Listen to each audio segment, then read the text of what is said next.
The WHO has requested China to share more information, citing report of clusters of undiagnosed pneumonia in children. Amid a surge of respiratory illness and clusters of pneumonia in children in China that has attracted global attention, 5 Republican senators led by Marco Rubio on Friday asked President Joe Biden administration to ban travel between United States and China. We should immediately restrict travels between the United States and China until we know more about the danger posed by the new illness, said the letter signed by Rubio, the top Republican on the Senate Intelligence Committee. The World Health Organization had requested China to share more information, citing the report of clusters of undiagnosed pneumonia in children by the Program for Monitoring the Emerging Disease. While the WHO has later said the health authorities have not detected any unusual or novel pathogens, Taiwan was advised to elderly, very young and those poor immunity to avoid travel to China. The White House and Chinese Assembly in US did not immediately comment, new agency redoubters reported. Maria Van Kerkhove, acting director of the WHO's Department of Epidemic and Pandemic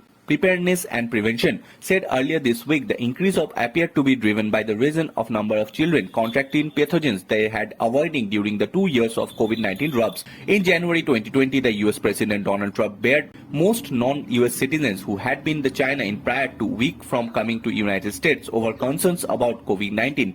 Trump, however, did not restrict or limit flights between the two countries. In recent months, the United States and China have been steadily increasing flights between the countries.